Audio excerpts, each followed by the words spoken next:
신율의 뉴스 정면 승부 4부 시작합니다. 오늘 4부 정면 인터뷰에서 만나볼 분 국민의힘 윤상현 의원입니다. 지금 전화 연결돼 있습니다. 의원님 안녕하세요. 예, 안녕하세요. 예. 그 얼마 전에 미국 갔다 오지 않으셨어요? 국감 때? 아닌가요? 안 갔다 왔습니다. 그러시구나. 저는 다른데. 그렇군요. 인도하고. 인도요? 예, 우즈베키스탄. 우즈베키스탄. 중국, 예. 일본 여기 쪽에 국장 갔다 왔습니다. 제가 왜 미국 얘기해요? 미국 대선 얘기 좀 여쭤보려고 그러는데 어떻게 될 것 같으세요? 그래서 이게 초접전이라고 하거든요. 그래서 여론조사 기관에 따라서 들쭉날쭉합니다. 더 힐이라고 이제 미국에 있으면 의회에서 나오는 그렇죠. 잡지 있습니다. 예. 더 힐에서는 트럼프 후보가 7개 경합주에서 4승 2부 1패다 이렇게 하고요. 뉴욕 타임즈 같은 경우에는 아니다. 해리스가 유리하죠. 예. 4승 2무 1패다. 완전히 정반대로 얘기하는데 그래서 미국에서도 레이저 씬이라고 해가지고 면도날 있지 않습니까, 교수님? 예. 레이저 씬. 그러니까 면도날 같은 초접전이다 이렇게 보고 있습니다. 그래서 이게 문제가 뭐냐면은 이제 전체 유권자가 제가 알기로 한 2억 5천만 정도고요. 등록 유권자가 한 1억 8천만이 넘거든요. 예.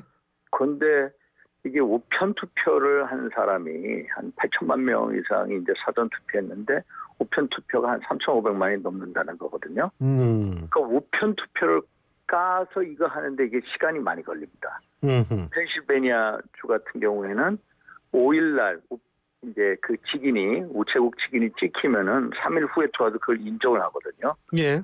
그럼 지난 대통령 선거 때도 보면은 바이든이 이겼다는 것을 펜실베니아 주에서는 이제 4일 후에 발표를 합니다. 그런데 애리조나 같은 경우에는 예. 이게 이제 개표 완료돼서 집계까지 최장 13일이 걸릴 수 있다 이러는데 7개 이 경합주에서 이제 이런 식의 우편 투표 논란이 있을 수도 있겠다 이런 생각이 들면은 이게 끝나고 한 4일 바이든의 승리를 4일 후에 했는데 오히려 이거는 더 길어지겠다. 일주일이 넘어갈 수도 있다. 이런 생각이 듭니다. 그러니까 미국도 수개표하죠? 예, 수개표죠. 이게 대부분 다 수개표로 하는데 그러니까 시간이 이제 더 하지만 엑시트폴 같은 출구조사 같은 경우는 좀 그래도 맞추지 않을까요? 출구조사 최근에 이제 제가 보니까 1차 출구조사 예. 이제 그 사전 투표한 사람들 6,500만 명 상대를 했는데 예. 7개 경합주에서 해리스 이제 그 후보가 엄청 이기는 걸로 나와 있습니다.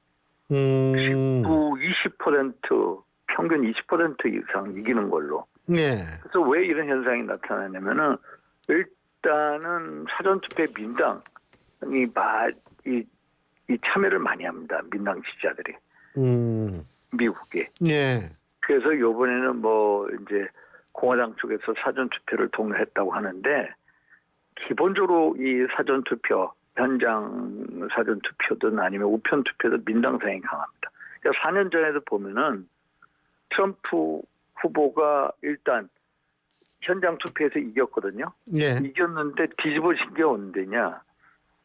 이게 우편투표 나오면서 뒤집어졌습니다. 우편투표. 그래서 못 믿겠다. 그래서 맨 처음에 자기네 이겼을 때 레드 미라지라고 해가지고 소위 말해서 빨간 거 리퍼블리컨 얘기해서 공화당이 신기루같이 이겼는데 그게 사라져버렸다. 그 다음날. 네. 이런 얘기도 있었거든요. 그래서 사전투표에서는 거의 이 민당이 이깁니다. 그런데 이게 여론조사한 거 보면 거의 동률로 나옵니다. 동률. 사실 근데 이제 이게 동률로 나올 그 정도로 이게 지금 박빙인데 그러니까 이제 우리 입장에서는 양쪽 다 준비를 다 하고 있다, 다 잘하고 있다 이렇게 지금 주장을 하는데 우리 윤상현 의원님은 정치학 박사에다가 그죠? 미국에서 하셨죠? 거기에다가 외통위원장도 하셨잖아요. 예. 21대인가 20대인가 하여간 하셨잖아요. 예. 자, 이제 정부가 준비를 잘하고 있다.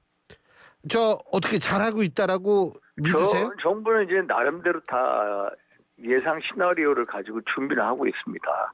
네. 제가 이제 지난 1기 트럼프 때 제가 그러니까 20대 때요. 20대 때죠. 제가 외교통일위원장 했는데 갑자기 트럼프 대통령이 예. 방위 분담금을 50억 달러로 올렸거든요. 내라 한국. 예. 무슨 소리냐 지금 그 당시에 제 기억으로 한 1조 원 정도 낼 때였거든요. 근데 갑자기 50억 달러를 내라고 해가지고 제가 혼자서 워싱턴 조에 가서 뭐 제임스 리시 상원의원, 밥 메넨데스 상원의원, 뭐 부통령, 펜스 부통령, 마크 숏 비서실장 쫙 만나고 국무성에도 뭐 관리도 만나고 왔는데 그래서 그때 이제 불이 나해가지고 그것을 이제 어떻게든 한국 측 입장을 전해서 결국에는 좀 괜찮아졌는데 이게 이 현재 우리가 그 한미 방위 분담금 있지 않습니까? 스페셜 메저 어그리먼트라는 거 지금 11차 있는데 12차에 대해서 2026년도부터 시작되는 12차에 대해서 첫 연도에 1조 5천억으로 하고 매년 소비자 물가 지수에 따라서 상승시킨다. 근데 5%는 넘지 않는다. 이런 걸 해가지고 협상을 되게 잘했습니다. 그런데 트럼프 후보가 그 협상이 10월 초에 있었는데 10월 중순에 시카고 경제 클럽에 가가지고 뭐라고 그러냐면은 한국은 머니 머신이다. 그 100억 달러를 내는데 100억 달러. 100억 달러. 그냥 막 던지는 거죠, 뭐. 막 던집니다. 근데 해리스 후보는 뭐냐면 무슨 소리 한국의 방위 분담금을 잘하고 있다 또 반박을 했습니다. 그래서 저희는 입장에서는 이제 어떤 국제 관계라는 게 어떤 예측 가능성이나 지속성이 있어야 되지 않습니까? 해리스 후보가 대통령이 되면은 한미 관계가 바이든 행정부 때 어떤 기조대로 가는데 트럼프 이분이 다시 대통령이 되면은 뭐 방위 분담금을 갑자기 100억 달러 올려라. 뭐 이런 식으로 나올 가능성이 큽니다. 또 주한미군 뭐 감축이나 뭐 이런 거에 연기시킬 수도 있고요. 또 하나 가장 제가 걱정되는 게 뭐냐면은 트럼프 후보는 계속해서 유세 중에 나는 김정은하고 잘 지내고 있다. 김정은이 터프하고 스마트하다. 뭐 김정은이 나하고 뭐 여러 가지 뭘 얘기를 나눴다. 이런 얘기를 하는데 가장 걱정스러운 게 뭐냐면은 트럼프가 대통령이 됐을 때 북한의 김정은 위원장하고 정상회담이 이루어지고 거기서 어떤 빅딜이 이루어질까 봐 이게 가장 걱정스럽습니다. 빅딜이란 건 핵 군축 협상 같은 거 말씀하시는 거 아니에요? 맞습니다. 그죠? 북핵 폐기가 아니라 북핵 동결로 하고 야핵. 그러니까 핵 보유국 지위를 인정해 주는 거나 마찬가지 아니에요? 그러니까 북핵 그죠? 폐기가 아니라 북핵 관리 정책으로 가서 야 너희 핵 동결해라. 그리고 핵 확산만 하지 마라. 그리고 ICBM 뭐 이런 거 배치하지 마라. 미국 때리는 거. 이런 식으로 해서 사실상 핵 보유국 지위를 줄까 봐 이게 가장 걱정스러운 시나리오입니다. 그러니까 한마디로 얘기해서 그런 거는 어떻게 준비한다고 될 수 있는 문제가 아니네 이 말씀이신 것 같아요. 준비해서 이게 그죠? 그래서 우리도 저는 지난번에 이제 그 트럼프 대통령이 언제 했냐면 2016년도에 당선이 됐죠. 그때 트럼프 후보가 갑자기 당선이 되니까 한국에서 트럼프 인맥이 누가 있냐 막 이렇게 찾고 그러지 않았습니까? 그때 한번 아베 보십시오. 일본의 아베 총리 가장 먼저 뉴욕에 이 트럼프를 찾아갑니다. 그래서 두 지도자 간의 인간적인 유대 관계를 확고히 해요. 그래서 알겠습니다. 트럼프 아베 어떤 밀월 시대를 부과하거든요. 그래서 우리도 트럼프 측에 어떤 여러 가지로 인간적인 컨택트하는 것을 접촉하는 면면을 넓혀야 된다 이런 말씀드립니다. 제가 의원이 모셨으니까 이거 안 여쭤볼 수 없는데 그 윤석열 대통령 11월 7일 날 담화하는 거 아시죠? 무제한 기자회견. 자, 이거 일단은 이 결정 어떻게 평가하십니까? 일단은 이제 원래 대통령이 이제 에이펙 정상회담이 페루에서 있습니다.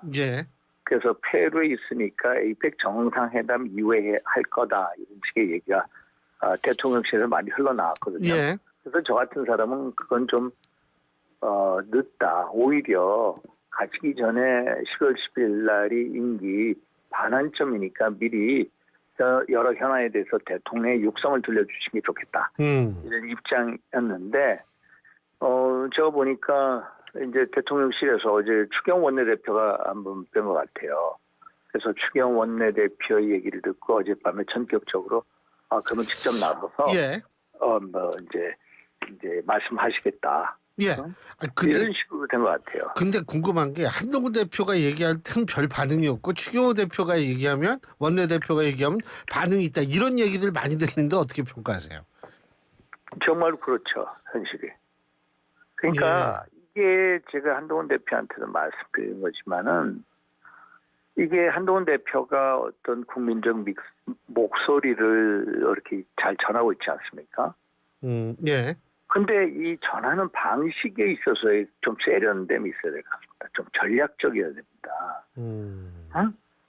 그러니까 이게 이분이 야당 대표가 아니거든요.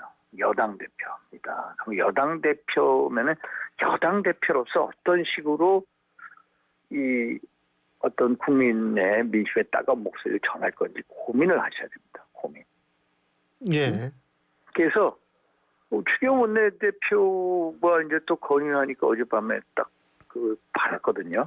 응? 예. 어제 추경 원내대표의 건의를 받고 또 그랬거든요. 그래서 중요한 게 뭐냐, 인간적인 신뢰 구축이다, 이런 말씀을 드리고 싶습니다. 근데 정치 전에 인간적인 신뢰. 예. 한동훈 대표가 그렇게 하니까 그래도 국민의힘 지지율은 그래도 대통령 지지율하고 디커플링이 되는 것 아니냐 이런 얘기도 있더라고요. 그런 얘기도 맞습니다. 그 얘기도 한동훈 대표는 국민적 목소리를 전하려고 노력을 하고요. 예. 응? 예. 그래서 국민적 목소리를 전하는 데 있어서 좀 더 세련된, 예. 응? 어떤 좀 더 이렇게 이제 좀 더 상대에 대해서 어떤 역지사지한 입장에서 어떻게 할 거냐, 이런 문제에 대해서 저 같으면은 예. 교수님, 저 같으면은 어떤 민심에 따가운 목소리를 전하면서 대통령실로 하여금 주도적으로 이니셔티브를 쥐고 갈 수 있게끔 면을 세워주면서 하는 방법을 좀 궁리할 것 같아요. 물론 그렇게 하면은 뭐 안 움직이니까 이랬다, 뭐 이런 얘기가 있을 수 있는데, 일단은 기본적인 인간적인 신뢰 구축입니다. 신뢰가 있다면은 충분히 뜻을 전하면서도 소위 말해서 대통령실과 약속되는 식으로 이 정국을 풀어나갈 수도 있거든요. 그래서 그런 부분에 있어서 전략적인 리더십이 좀 필요한 것 같습니다. 그러니까 방향성은 맞는데 이게 방법이 좀 너무 울퉁불퉁하다 이렇게 이해해도 되겠습니까? 예, 방식, 예. 스타일. 목표, 그러니까 방향성은 맞는데 어쨌든 스타일이 좀 투박하다. 예. 예. 알겠습니다. 그런데 이제 윤석열 대통령 사과할 거라고 보세요? 일단은 사과할 거는 사과해야 되지 않겠습니까? 사과할 건 김건희 여사하고 명태균 씨하고의 대화요? 기본적으로 이제 밝힐 건 밝히고 털 건 털고 수사하는 사항은 수사하는 쪽에 남겼으니까 뭐 그 이후에 말씀하시더라도 일단은 말씀하실 건 말씀하셔야 된다. 예. 지금 국민적인 눈높이에 맞추려고 해야 된다, 이런 말씀을 드리고 싶습니다. 예. 아니 근데 오늘 민주당 쪽에서 또 명태균 씨 녹취를 조금 공개를 한 모양이에요. 그렇다면 이러한 것 이게 그러니까 시간이 갈수록 점점 느는 거 아니에요? 이 민주당의 이런 전략 어떻게 바라보십니까? 민주당은 전략은요. 예. 한마디로 탄핵 빌드업이죠. 11월 15일 날 선거법 1심 선고, 이재명 대표죠. 11월 25일 날 의정교사 1심 재판 선고가 나옵니다. 유죄 가능성이 대단히 높습니다. 예. 그러면은 한마디로 민주당 이재명의 일극체제, 예. 이재명의 민주당 아닙니까? 예. 그러면 지금 대통령 선거가 2027년 3월로 예정돼 있죠. 예. 그 전에 대법원 선고가 나면 어떻게 합니까? 예. 투창 선거에 못 나가죠. 그럼 어떻게 됩니까? 빨리 끌어내려야죠. 끌어내려야 돼. 이재명 대표 말씀하시지 않았습니까? 끌어내려야 된다. 예. 끌어내는 방법이 뭡니까? 탄핵이다. 하야드. 그래서 이제 이런 방법이죠. 그러면은 예. 탄핵 얘기하는데 탄핵이라는 게 뭡니까? 헌법과 법률을 중대하게 위반할 때 탄핵 사유가 되는 거죠. 예. 그럼 헌법과 법률 중대하게 위반됐다는 게 뭡니까? 녹취록을 해서 녹취록. 3자가 녹음한 걸 가지고 뭐 공천 개입 의혹 공천 개입 의혹 프레임으로 갈고 가는 거죠. 그래야 예. 대통령 당선이 하더라도 대통령 당선이도 대통령에 준하는 그런 선거법 위반이다. 예. 이런 걸로 해가지고 법률적으로 소위 말해서 얼건 매겠다는 거죠. 예. 그래서 계속 이 문제를 확대 재산성하고 의혹을 키우는 거죠. 예. 그러면 그것도 17조짜리 이제 그걸 내보내지 않습니까? 예. 그 앞뒤가 편집이 어떻게 된 건지 모르고 국민의힘 이쪽에서는 뭐 조작됐다고 하고 예. 뭐 이런 식인데 결국은 뭡니까?